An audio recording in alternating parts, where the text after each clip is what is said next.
From the Standing Stone Farm Studio right outside downtown Nashville, it's time for the most ridiculous sports podcast in the world. So sit back, relax, and listen as Bobby Butler and Brandon Bond crack open a cold one and talk all things hockey, pop culture, and complain about everyday situations. It's the Pucks Out Podcast on the Penalty Box Radio Network.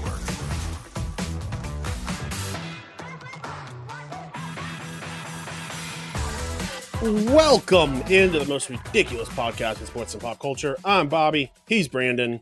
Heyo. You can find us in the three majors of social media at Pucks Out Pod.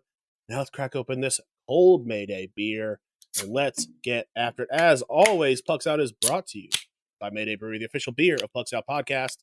Catch them every Tuesday for Singo with Ozzy and Thursday Bingo. Stay on the lookout on their social media and ours to find out when we'll be hosting yet again, where you can win some dope prizes and guaranteed to make some new friends. That is a guarantee brought to you by Brandon Bond himself. And if you don't, then you can take it up with him. Brought to you by Bobby Butler. It's not brought to you by me. If you come to me and try to be my friend, I'm gonna say mean things to you. Okay, the friendship between us should happen naturally. Okay, and so. I guarantee that if you're a cool person, I will gravitate towards you and I'll be your friend. But I've met plenty of people in my life, Bob, and pretty much half of them are the worst. Now, I will say the ratio at tailgate is a lot higher of not being the worst. If that makes sense. You're not getting the average crowd because they're out there to see us. But I mean, We've seen since our podcast traveled a little south of Russia, Bob, that we, maybe not everybody that listens to us might be the best of guys. All right. So that's why I make no guarantees, Vladimir Putin shows up, bro. I'm not going to be like, oh yeah, you're going to make friends here, man. You might make a couple if you show up, Vlad. Which would be wild if he just showed up to Mayday. Honestly, Vlad, definitely show up. We promise we won't have CIA there. How did you know? How did you know to come? He's like, I'm a huge fan. I mean, what do you say at that point? Like, it's not cool, but that's some big. I mean, so it floated into his. It's cool that he had the opportunity to hear it, and what are we gonna say? If Vlad Putin's a fan, Yeah, it's a lot like when, I don't remember, there was a story about during World War II, this American band found out like a year before the war kicked off that Adolf Hitler was a big fan of theirs. And they were like, okay. It's like, it's bad. It's interesting. Yeah. It's terrible. It's like, what are we doing that's attracting that? It's terrible. But see, like, music but also, just... that's a lot of publicity. Music is just, it's universal, okay? It's not going to land the same way on everybody. Obviously, he's a horrible person. But we make music for everyone. So if he also wants to listen, good on him. Yeah. As long as he's not like, this is inspiring me to do what I'm doing. Then you got to cut it. Then you got to give it up. If Vlad was like, yes, came to Mayday and was like, yeah, honestly, you guys inspired me to invade Ukraine. Then that would be a different story. We'd have to get a contract of some sort with Russia, or we'd have to give it all up. One of those two things. Either it's done for or we're rich and we don't care about it. So one of those two, either way. Yeah. But all right, today we are covering a bunch of news from inside the NHL, a little bit of news outside, and we've got, of course, the Final Four. We've got the semifinals for the Stanley Cup to follow.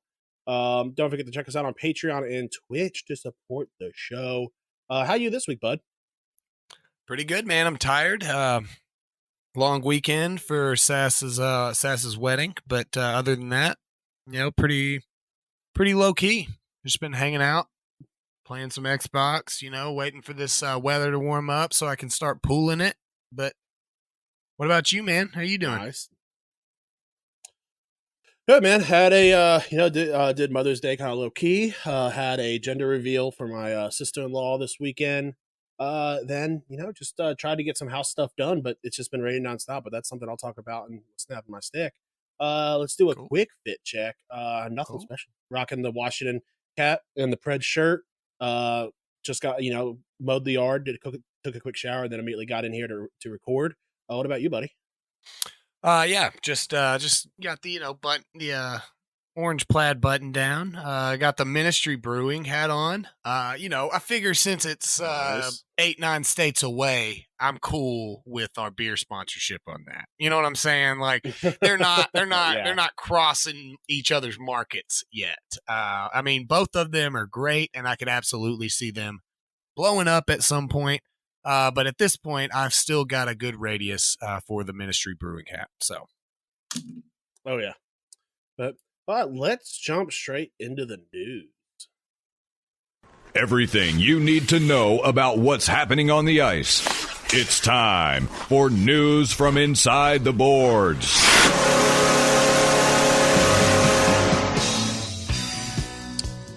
It is the biggest day in the Arizona Coyotes franchise history. The Tempe voters hold the future of the Coyotes in Arizona in their hands. When does that vote take place? I'm pulling up the article right now. Tuesday, today, day of recording. Today, yeah. Oh, okay. Yes, today. I thought you meant the time specifically.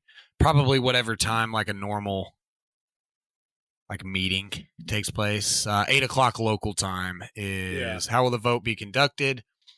Interesting thing about this special election is it's being conducted by mail-in vote. Those mail-in votes are due to be submitted last week on May 9th. If the ballots were not mailed in on time, residents can drop off their ballots before 8 o'clock local time. There's an option for in-person vote, but only if the mail ballot was lost, destroyed, spoiled, or not received. Since the ballots were due May 9th, what do we know about the turnout? According to Craig Morgan of Phoenix Sports, Tempe voters are turning out in record numbers. Well, it's not a presidential election, all right? Reported 89,575 registered voters in Tempe. More than 30% had already turned out for the ballot by May 9th.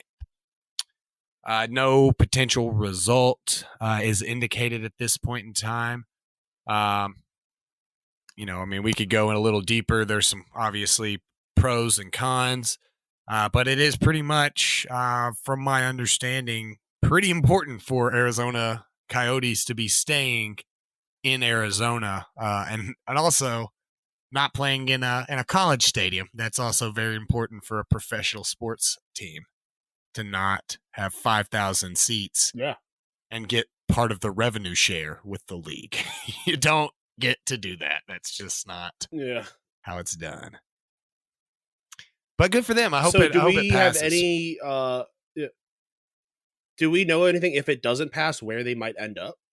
Or are they just I would imagine that would be more of an NHL question, an ownership question, rather than the voters question. There's not been any indication. Oh, I knew that. I know if the NHL said, okay. Hey, No, I haven't heard any indication. Is there some potentially out there? Sure. I would imagine that there's, some thought processes on places that they could go. But I mean, Seattle was really the last big name that we were hearing and floating as a team that really wanted one, had the infrastructure to really make that happen. Quebec City, we've talked about as an option. Again, it goes back to, is the infrastructure there? We know fans want the team to be there, but do they have the requirements? I mean, I would have to imagine they have a bigger than 5,000 seat arena that they can get together. You know what I'm saying? Last I read, they have a new stadium that was built in the last 2 or 3 years that is more than capable for an NHL, and it is actually, when they built it, it matches the criteria for an NHL stadium arena. Yeah, so I mean that seems like a good option. Everything I read, they are ready. Do you relegate another team to guarantee them to not win a Stanley Cup? I don't know. That's really unfair to send a team to Canada to pretty much guarantee them that, hey, you're never going to win a cup. You weren't going to win one in Arizona, but now you're definitely not because we're sending you to Canada. So that's just a thought process I'm thinking. But, yeah, I mean, obviously, there are probably some Texas cities that could probably handle it. I would imagine Houston would be would be something that could probably handle something like that. Whether or not there would be any interest there, I have no idea. Yeah. That's there's a lot of cities that maybe could use other sports, but hockey's a weird one, right? It's one of those that it's gotta be in really the right location. So we'll see. We'll see what they come up with. Hopefully, I mean, if they're letting voters vote and people are turning out, my guess is it's probably going through because people are like, it's like that Always Sunny episode when they're talking about the cuts to all the mental health and all this stuff and how it's terrible and how that we can't do this. And then Dee was telling Dennis, well, I think they made those cuts so we could get the practice facility for the Eagles. He's like, well, I mean, we got to have that. We can't be having our guys out there twisting ankles, And so that's kind of what I imagine letting people vote on a sports stadium is like, like, oh man, we got to have this. Like, I've never been to an Arizona Coyotes game in my life, but I'm going to vote for it for sure. I mean, if I want my tax dollars to go somewhere, Yeah. it should be there. Oilers and Leafs fans seamlessly transition from arguing about which team is going to win the cup to which team shat the bed worse.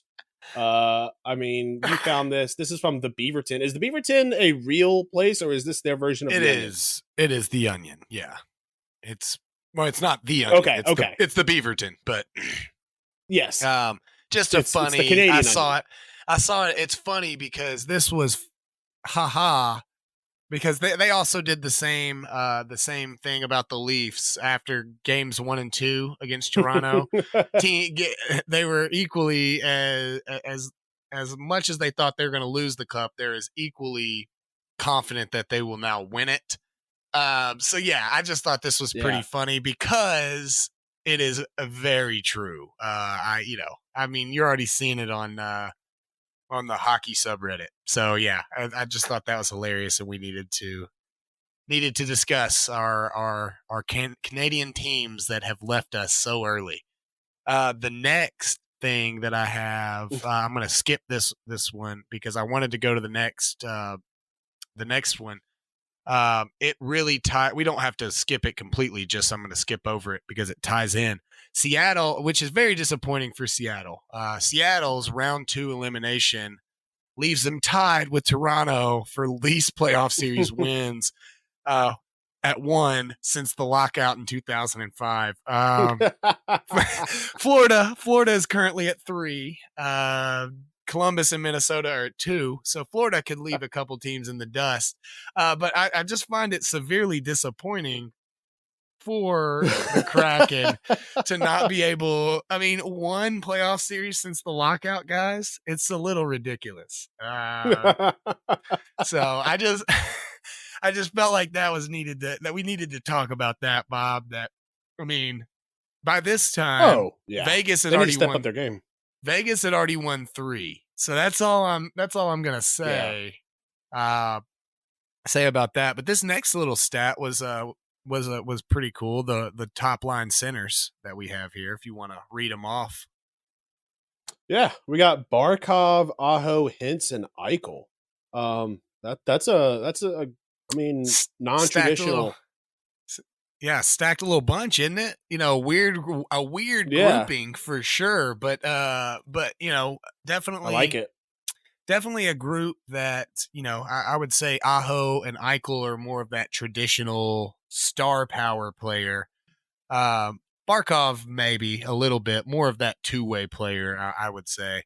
But Hintz has absolutely dominated. I would say at this point he's had very clearly of these 4 guys if we talked about this before the playoffs, who would you have said would be tied? It wouldn't be Rupe Hintz, would it?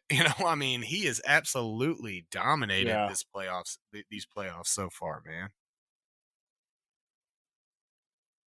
Yeah, absolutely. Let's see. So yeah, we've talked about that in Seattle. Let's move into outside the NHL. Now that you know what's happening inside the boards, time for the rest of the headlines with news from outside the boards.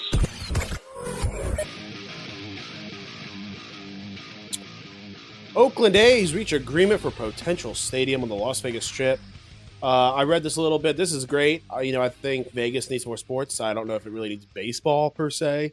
Hey, baseball is still apparently Honestly, popular enough where they don't go to a NHL playoff game, even though it was a blowout. It was like a 9-1 blowout, and people missed the first 3 goals of that Edmonton game because they refused to leave the baseball game, which to me is insane. But you know what? It's a business, and yeah.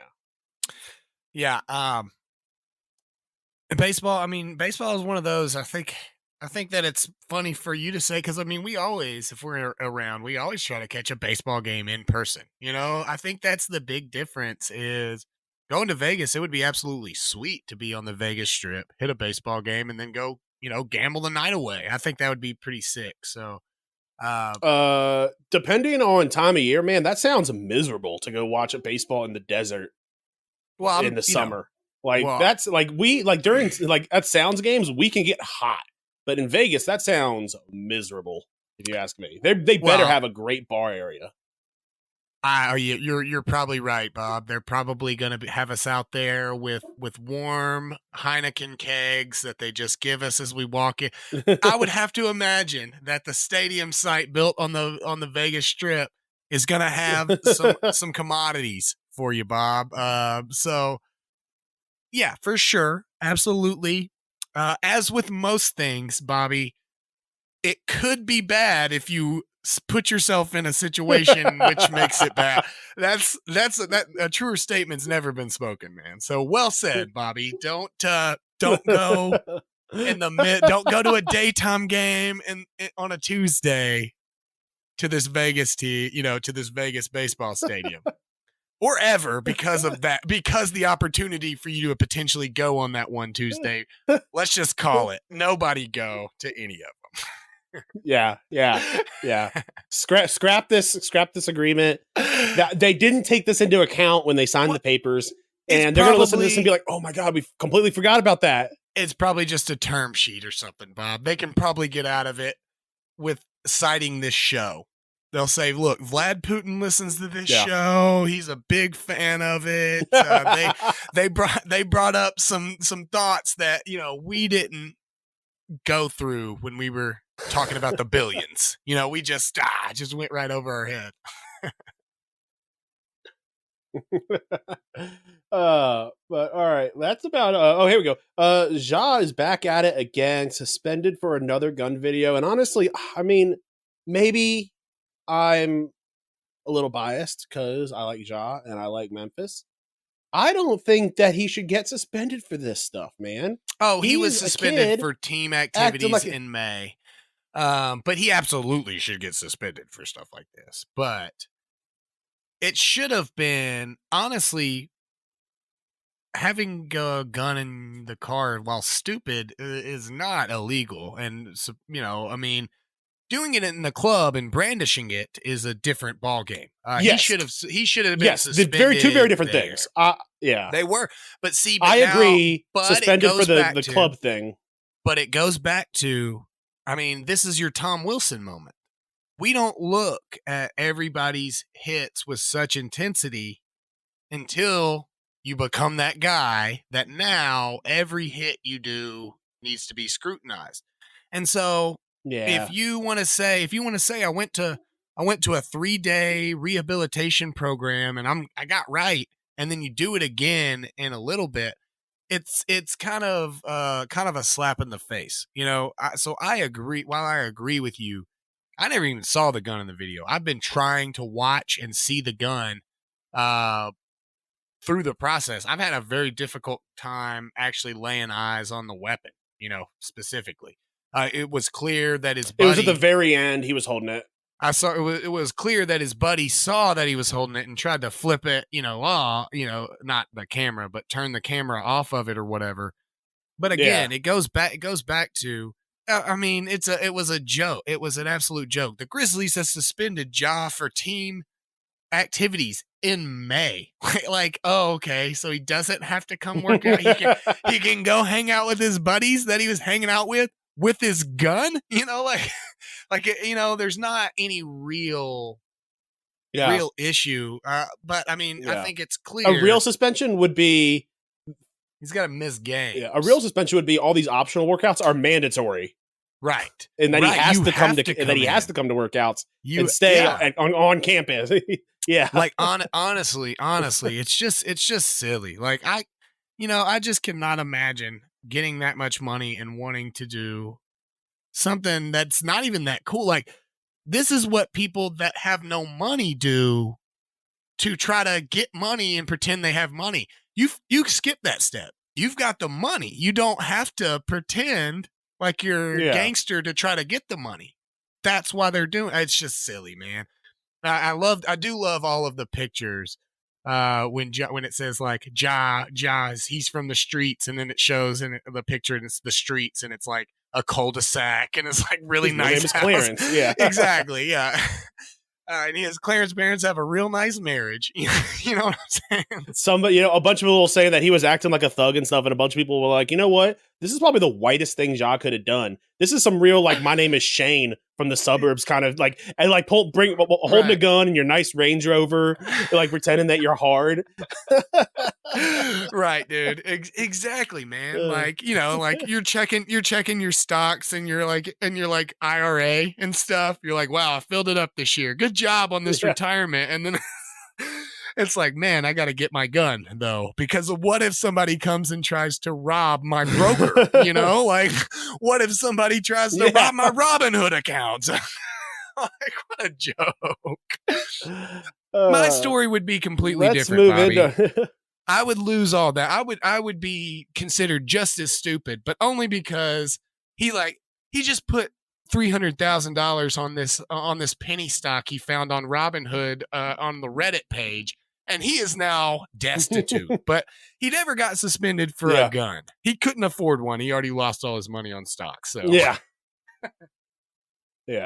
All right, let's move into our main topic. We are talking about the conference finals. It's about that time of year. Games start on Thursday, day of release. I have the schedule here on the dock if you want to pull that up. But this is probably the Canadians' worst nightmare. This is the Yee-Yee conference finals. Add a little bit of haul to that Yee, baby. And we've got North Carolina, Florida, Texas, and Nevada. Four, cities that historically people see as not, traditional hockey markets. Vegas, however, is there's sand in all of them. Sand is prominently featured in every single one of these locations. It's like a feature of the place. So, yeah. And people were talking about how the NHL isn't going to make any money on this. I disagree. The fact is, Vegas was the second largest hockey market this season. And you know what the number one hockey market was this season? Dallas. It was Seattle. Oh, okay. So we had a chance. It was Seattle was the number one hockey market this season. So we had a chance at the NHL making a shit ton of money with the two top markets facing off in the Final Four. Unfortunately, that didn't happen. But we do have Dallas and Florida and North Carolina joining Vegas. I'm excited for this. I'm willing to admit when I'm wrong. It happens about once every decade, but I did not think Dallas would make it this far, and they have really shown up. That says a lot. About this young talent with Dallas, and there is just something in. I don't know what's going on with the scout program they have, but holy crap, the young talent that Dallas is bringing up is absolutely amazing. I don't think they make it past Vegas, but I think they put up a hell of a fight. And I think Dallas is going to be, their window is just opening now. Yeah. Oh, yeah. Agreed completely. You're right. This is not the traditional Stanley Cups Stanley Cup Final Four that you'd expect. But I think we have a rarity of that. I really do think that we have the 4 teams that have played the best hockey right now. It Yes. didn't seem like anybody kind of Yes. slid by. Panthers are on fire right now, and they've looked so good. The Hurricanes are not getting as much, talk to me. I think that's a mistake. I think that we're not talking about the Hurricanes more because they absolutely dominated their series. They just walked through them pretty Oh, easily 100%. with no problem, and we're kind of going down on them because of that, or some people are going down on them because of that. I disagree. I think it's going to be the Hurricanes. And you said something that I really like, though. I don't think that the Stars get past Vegas. They're Dallas and Vegas are a lot alike. But I feel like Vegas is a more full overall team. But the big difference to me is Dallas has the The goaltending goalies. edge. Yep, goaltending edge is easily Yeah. clear to Ottinger. But I don't think that Vegas is going to have to lean that heavily on Brossoit, personally. So me, I'm Yeah. going Canes, Vegas, Canes in 6 is my call. You got an early call for us? We can Okay. change it. We can change it in a couple weeks when we're wrong. I've got Florida. I think Florida in 7. Okay. Florida in 7. And then on the other side, I think Vegas in 6. Vegas in 6. Well, I was saying Hurricanes playing Vegas in 6 games for the Stanley Cup. So I'll go sorry. Canes and Yeah. no, you're good. I'll go Canes in 7 for the Yours made more sense to the situation. We're talking about why would I skip straight to a series that's not even there yet? So, hey, that's my once in a decade. I was wrong. I brought that up in the wrong order. Okay. You got 2 now, folks. And then I think Vegas in 6 as well. I like that pick from you. And then I have the Hurricanes beating Vegas in 6 in the Cup. So what do you got? Panthers, Vegas in the Cup. Yeah. I think Panthers in 7. I think it's a tight series. And I think when it comes to the Conn Smythe, I've got 2 guesses. I think it's either going to be Montour or Tkachuk. Okay, Montour or Tkachuk. Conn Smythe for the Hurricanes is so tough. Aho is obviously their best player they have, but he's not been the that crux of a player. I guess I guess I'm gonna go with Aho because there's not many other options. But Vegas, I'm gonna go with Mark Stone. I think I've liked a little bit what he's done through this so far. Okay. It's a little random, I know, but it's funny. Any of 4 of these teams, while having an obvious choice, don't really have an obvious choice to me. I think the only one that would probably run away with it would have to be Hintz, right? It would have to be Rupe Hintz if Dallas makes it and wins. Yeah. I think that's probably the only clear contender of the 4 teams, because Tkachuk is a great choice. For Vegas, I like Pietrangelo as well. Pietrangelo's great. I just don't think he's going to get the numbers to get the votes. Yeah. Is the unfortunate part. They've been so spread out. And sometimes when that happens, what happens is the best player just gets it by default, which would probably just be Eichel would probably get it if there's no outstanding performance. I think Tkachuk would be that guy for Florida, but I don't think that it's like sold on that. I think Barkov could easily get it. I think Montour could easily get it. Yeah. If what's his face Bobrovsky has a great, a great couple series, I could very easily see him walk away with it. It's gonna be interesting. I think this is one of the few times that I really could care less of any of the 4 teams to win. I want Dallas to win it the least because they're our divisional opponent. Yes, so Dallas would be very lowest to me. But if they go and win it, they've had a couple of heartbreakers in the past couple of years with some good rosters and a good team, and not a bunch of players or guys that I have a distaste for, which is usually what happens on those rivalry teams. Is they got guys on the team that I just can't stand, and I don't want them to win specifically.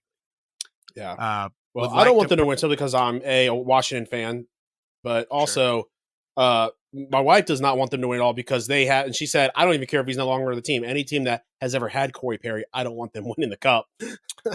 That's pretty much so like I'm like, 9 all right, hey, 10 teams. I'm here for that.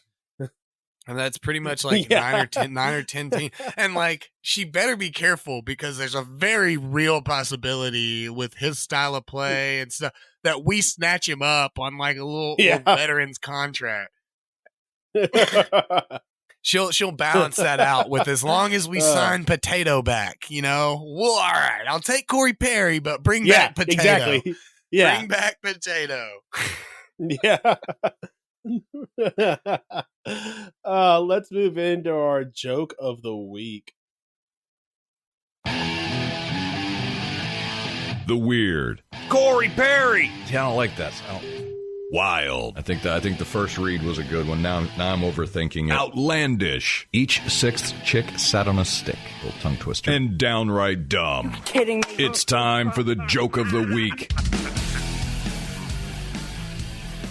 Alrighty, you found this one. It is both funny and sad at the same time. Very sad. Very sad, but also hilarious.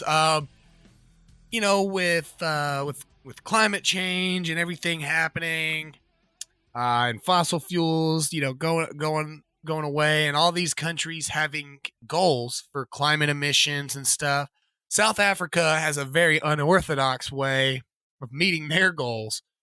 South Africa beats climate goal as blackouts / emissions. So you're thinking maybe they're doing intentional scheduled blackouts so they can meet this goal and everybody's on board with it.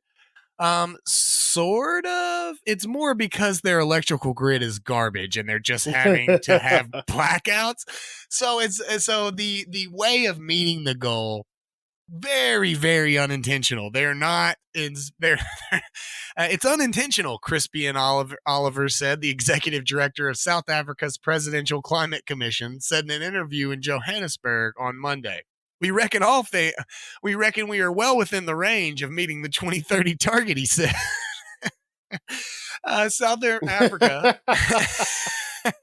South Africa aims to reduce its emissions between 350 and 420 megatons of carbon dioxide equivalent by 2030, bettering a target set in 2015 of emitting 398 and 614 by that date.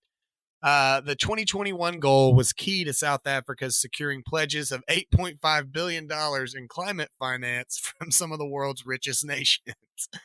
If the decommissioning dates of some coal plants are pushed back, it'll make little difference to emission as they produce electricity in any event. So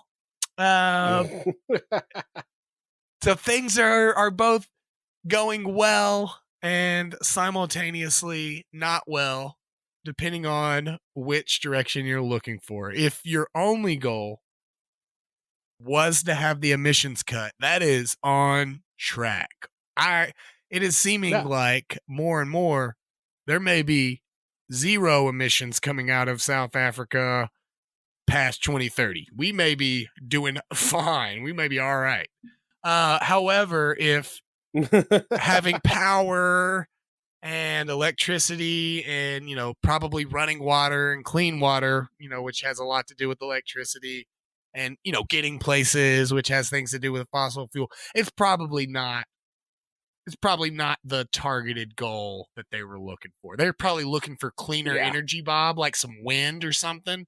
It seems like they're just turning off the lights and they'll be like, look, dude, we're killing it. We are energy efficient as hell, dude. Yeah. We didn't do the energy efficient bulbs. We just turned the lights off. So take that as you will. Hey, it gets the job done. Gets the job done. Yeah, what a joke. Let's move into what's snapping your stick. Bobby and Brandon are about to find out exactly what snaps their sticks.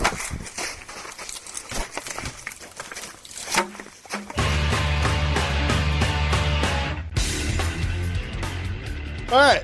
Well, long-time listeners know of the show that when we have a hard time finding something to complain about, we complain about the weather. That's exactly what I'm doing today. My wife got me a new mower that, so we no longer have to pay someone to come out and mow our lawn. But for about the last, 10 days, it has been pouring rain. Not all day, but like just enough to where it gets the yard soaking wet where you can't mow at all that day. And the one day I could have mowed, we had a party that day, was out of the house all day. So I get out there today, with my brand new mower, got a brand new, electric mower, which I'm hyped about, used it. Then about halfway through, pouring rain. And it's supposed to rain every day this week. And I'm sure on Sunday when we've got plans to be out with some friends, it's going to be sunny and not too hot. It's going to be great weather, but then all next week it's going to rain. It's just, once again, Tennessee weather just being absolutely outrageous. Okay. I mean, it's supposed to be May flowers, right? The April showers, we're supposed to bring them May flowers, and now it's just May showers, bro. It's garbage. I'm with you. Yeah. Mine, I was sitting there, I was at work earlier, and I'm in the middle of something, and a fly starts, going around very annoyingly. And so mine is just basically like a situation where you can't stop what you're doing and go on a fly hunt. Because like at that point I was like, all right, this guy is done. I need to hunt him down, but I'm in the middle of something. And so he's just buzzing. And you can't just be in a meeting flailing a foot. That's how you get fired, Bobby, for being ridiculous at your home. I want to continue to work. So just and then Stephanie was so smart. She came in and she turned off the light and the dude left finally. But I was done, bro. I was just in here. I'm in here. I got like 3 seconds. I'm like swiping a hat at it. And it's not one of those that's like landing in a spot where I can try to get him. It's constant. Yeah. I'm like, dude, you're done. You're dead to me. So that punk bitch is my. I got him though. I did get him. I did end up getting him. Just to be clear, he is murdered. So yeah, nothing makes you feel better though when you do snag the fly. Yesterday, it's funny you said that. Yesterday there was one of those big ass horse flies in the house, and I knew it was at the end of its life because I was able to in one motion. It's flying. Backhand that bitch across the room and it hit the wall. And I'm just like, bitch. Like, obviously he's at the end of its life because he was like, he didn't move out of the way. You don't have to tell people that, though. I mean, that you know those times that you catch a fly and you're like, oh, the flies aren't sending their best. You know what I'm saying? Like, the flies aren't sending that type of thing. There's... and you catch him, and it's like you feel great because you just caught a fly, and especially if somebody sees you catch that fly, because then they're like, "Oh, that was bad," and you don't want to be like, "No, it really was just on its last legs." You gotta commit to it. So I'm with you. I know what you're saying on that, Bob. It was very big of you to just admit, though. I'd have just said I smacked a horsefly the other day, dude. You know what I'm saying? Yeah. But all right, guys, thanks for hanging out with us. Enjoy this conference finals. For Brandon, I'm Bobby. This has been Pucks Out Podcast. We'll see you all again next week. Peace.